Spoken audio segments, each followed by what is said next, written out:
Nyakwarom Gajwang' dakika en 35 tok saa 3 mar otieno. Machiegni chenro mar mine wacho Hello Jailieta antiere ka mar tai nyinga Sharon Ong'ao. Otieno ma kawuono Nyakwarom Gajwang' walotane kotende kod ling'anya mano mar migosi Raila Amolo Odinga ma bende nowito ngimane chieng' tarik 15 dwe mar 10 mano mar dwe ma bende wantiere ni. Manyaka sani en ndalo 10 tok tho mano mar migosi Raila Amolo Odinga.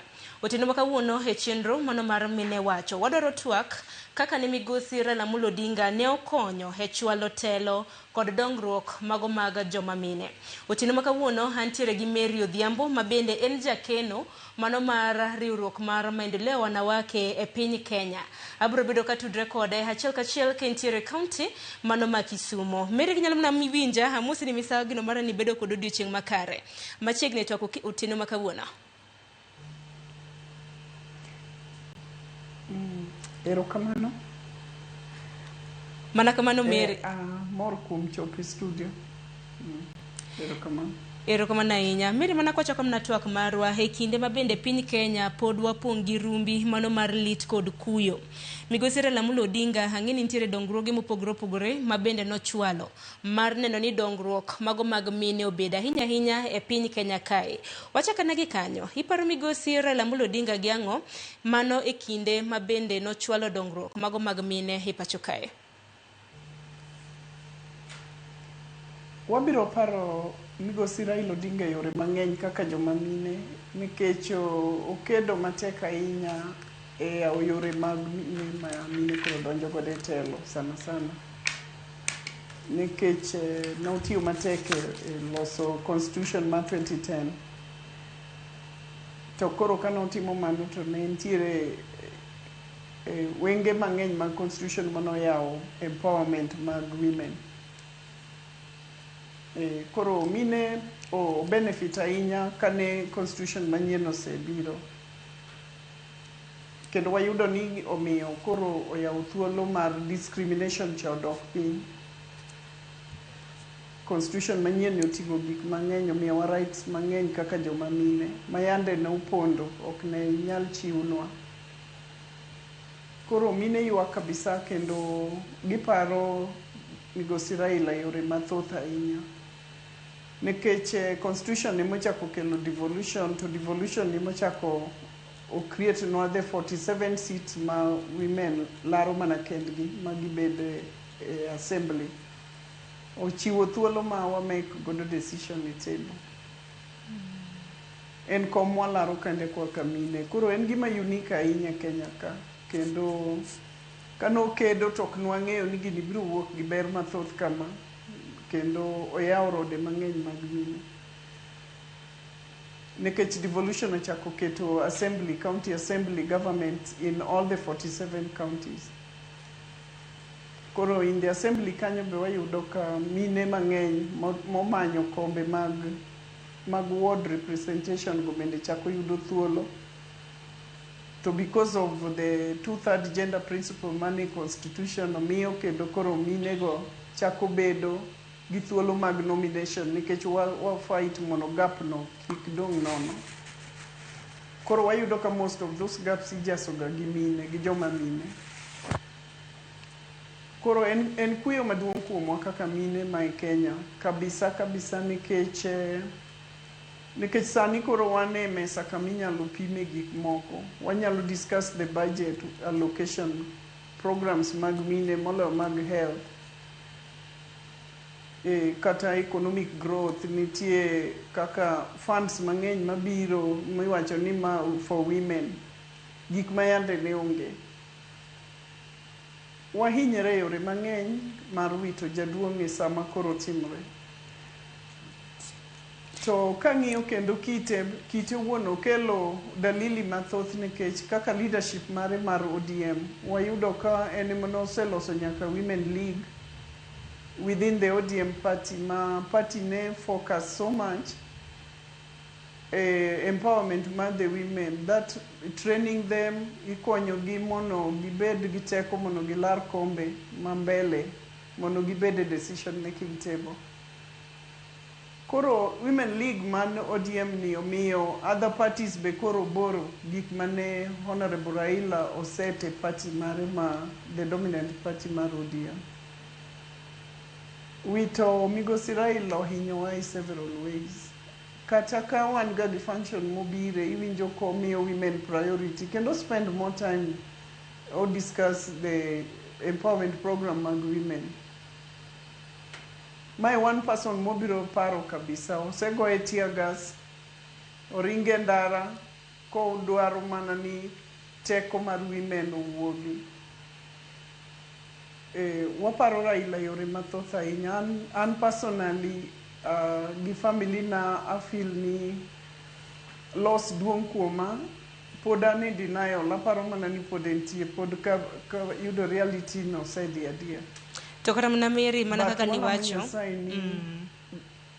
erokamano ahinya to mana kaka niwacho ni lwenje mana bende migosi Raila Amolo Odinga nogoyo ne kedo ne mine pachoka wang'e ni biro bedo kaka rapar ne piny Kenya hinya historia ma pachoka akendi korka kori kaka jakeno mano mar maendeleo wanawake e piny Kenya bende no ka thuolo makama mine osebedo ka tiyo godo e yo makare nikech chakre higa mar 2013 emano antiere koda ema iwacho ni the first election yiero mokwongo mago mag women rep notime gwenge magwa ineno ka joma mine osebedo ka tiyo koda thuolo gi yo makare mago mag chwalo dongruok e gwenge mopogore opogore pachoka kendo aduoki ni gino sekelo lokruok maduong' e ngima joma mine e Kenya ka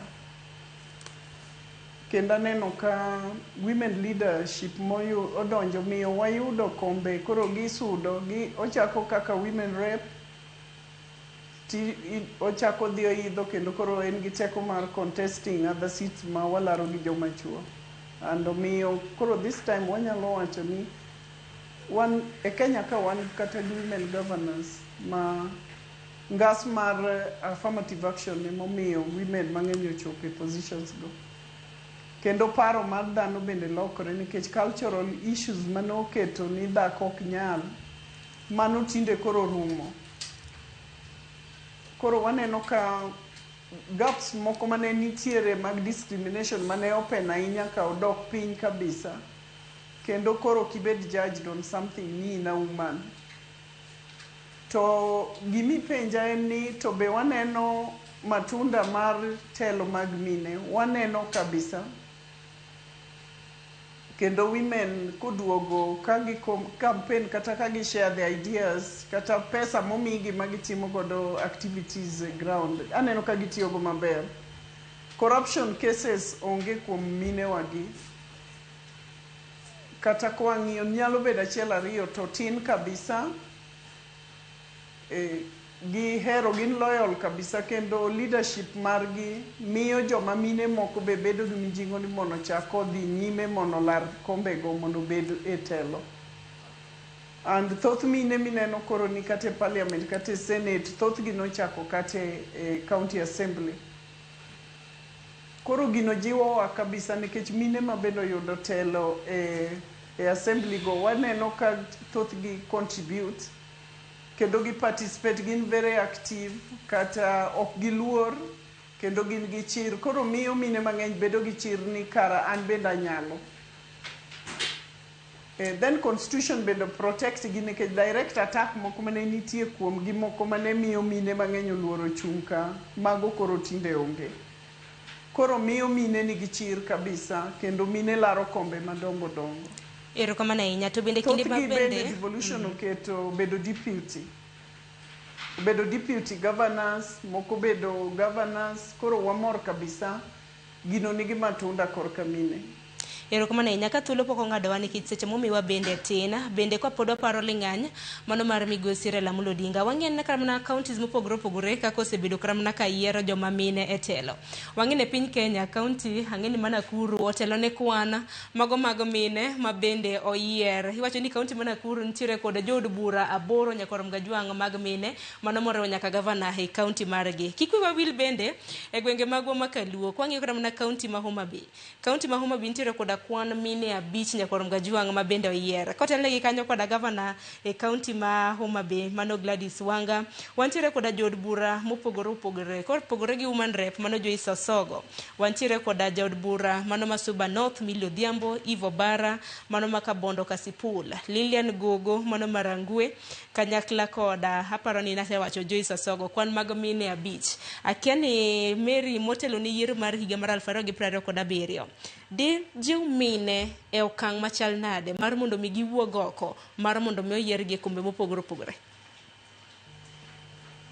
Mine because of performance mag mine mwakwano mowuok mabeyogi, waneno ka ojiwo mine mang'eny kabisa. Mine are going to vie for positions mang'eny kabisa, nekech gin gi chir, nekech gineno jowetegi motelo mbelego kotiyo maber, kendo miyo koro jopiny be mago kura be neno ni mine nyalo. Koro ok giluor kata matin, kendo medo gi teko, kendo wamor mine wuok oko, kendo gin ga lot of voice. To change of mind e community bende waseneno ka community sani koro omiyo Auma na space ma koro en ng'at ma gise prove ni women nyalo telo, kendo women nyalo lead gi maber, kendo gin joma onge mibadhi, kendo weche gi bende oriere. Koro waneno ka bet mine mikwano go te moloyo Nyanza ka ok gikuodo wiwa, kendo wan proud of them kabisa, kata ka gi conduct themselves. Omiyo koro ka dhako dwaro gimoro to ji bedo gi chir, mae biro chalo kaka ng'ane, ma biro chalo kaka wan gi examples mwasungo around. Koro onge chai moro ni dhaka macha no rumo kabisa. Nekech mine motelo sani gi omako kombe mabeyo, kendo gi handle themselves very well. One so proud of them. Why encourage other women madwaro telo 2027 kikuluor wuogura wuoga. Ijawach ga ni mine ok oherore, mine oherore kabisa, kendo support gibiro yudo from mine. One a big population, maka mine o decide ni gocho ni mine wechegi, mine biro succeed e positions mang'eny. Kendo wadwa encourage gi ni gidhi nyime, but wan gi kuyo maduong' kuom wito jaduong' mano fight no momiyo wayudo space maduong' ni. But koro wadwa prove ne piny ni wahere by tiyo maber, kendo wakelo development no ganda mwa represent mono in the name of Raila Odinga, mono kik wakuod wiye kamoywe. Mama Aida osetiyo matek kodwa komako lwet mine mane leadership, kata en owuon on her own otimo a lot of development agenda. Look at gik motimo Ogande Girls, mago ng'isi ni en gi life mar mine mbele ne, kendo wa consulte at all levels, mine ohere kabisa. Sasa ma wan gi weche machando wadir Mama Aida. County assemblies wayudo ka governors thothgi oyiero women executive members. Koro Professor Nyong'o nyocha oyiero mine mang'eny kabisa. Koro that is one example mangiso ni confidence mar leadership mar women medre Kenya ka. Wan happy kendo wan gi chir ni gik mabeyo biro mbele. Chieng' moro Auma biro bedo kata elected president in Kenya. Koro wan get a lot of good stories to say about the women and leadership. Iwacho ni geno nitiere, to bende iparo kata mana bedura beda gi chir. Erokamano ahinya. Iwacho kanyo ni geno nitiere, bende kik wiwa wile gi historia ma bende Migosi Raila Amolo noketo mane higa mar 2022. Inyalo paro dwe mar 5 kano yiero Martha Karua ma bende nyaka gisani en jatend duond bura mano mar People's Liberation Party kaka jalupne mane higa mar 2022. Akene kadhi nyima, akene mene adi manyalo kara mna chunga mok ni bedo jalup makoro chung kaka jatend piny Kenya e ng'wela rokom mano mar president. Ng'eny kabisa, nikech kata there's a time Mama Ngilu nosechung' ne nodwaro kom mar president. To kata e pinywa maluo ka chieng' moro wabiro bedo ga woman bedo kata president ok tek, kendo wan gi chir ni biro timore. Mana kamano, hakeni Mary wachni mogik debe dango ahinya kinde mabende pod waparo ling'any mano mar Migosi Raila Amolo Odinga kedo mano kedo ne mine pachoka. Omiyo nyaka sani koro mine nitiere koda thuolo mano mar telo. Mine hijiwo kinde ka kinde, kendo kwan mathoth mag mine kipimo kata mana gi kinde machon chunge kombe mopogore opogore, obed mago mag siasa, kombe madito mag apise e kinde mamoko Mary.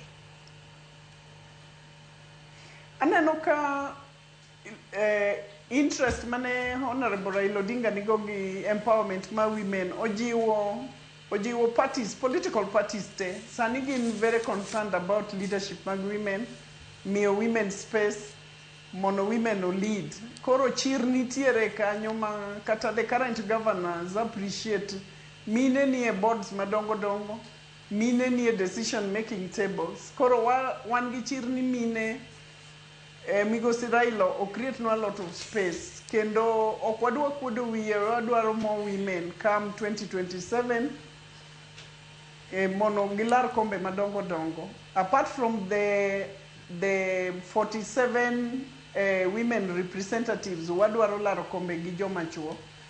Kendo wadwa ni giwuog oko gi chirte. Kendo voters osebedo kod gi confidence gidwa miyo gi support. Koro mine wuogru oko duto ngata madwaro kom kik iluor. Takeni ni duond buche support kendo erokamano ahinya. Keni ni duond buche ne wach mane madichiwnegi nikech bende kinde ka kinde wajaneno duond buche mamoko ma bende chiwo direct nominations mag otiko manyalo dia ne mine mopogore opogore. Gi wachni mogik koro kwatieko mere. Migosi Raila Odinga noseseto gino party maduong' e Kenya kama en ODM. Ne kata nominations gaps go noketo zebra. No wacho ni ka Aman moye obedo number 1, the next one number 2 and a woman. Koro parties duto kata political parties act nyocho sebedo enhanced ni nyaka kiero a man to the next person is a woman. Kiero a woman to the next person is a man. Koro waluonge ni the zebra. It is there ma all the political parties onego winj mano. Kata nomination spaces onego tim nekech the fulfillment of the two-third gender principle poko tieki. Koro wagombo ni kawan gi teko in the assembly come 2027 onego wayud the two-third gender rule obed concluded in Kenya. Mono Kenya obede map mar the world for achieving gimanie constitution. Erokamano ahinya Mary, waguni erokamano ahinya kuom mido thuolo mano mar twak kodwa otieno ma kawuono. Kata bedi thuolo nanok, kata kamano waguni erokamano ahinya kuom chopo e twak otieno ma kawuono. Nyakoro Mgajwanga mano Mary Odhiambo jakeno mano mar maendeleo ya wanawake mane piny Kenya mabende natwak kodwa achiel kachiel kentiere studio marwa e kaunti ma Kisumu kotenre kod ling'anya mano mar Migosi Raila Amolo Odinga hinya lwenje mabende ne ogoyo ne kedo ne joma mine e pacho ka. Dakika osekadho 53 tok saa 3 mar otieno. Kayo matin aduogi weche moko manyien ma waikono.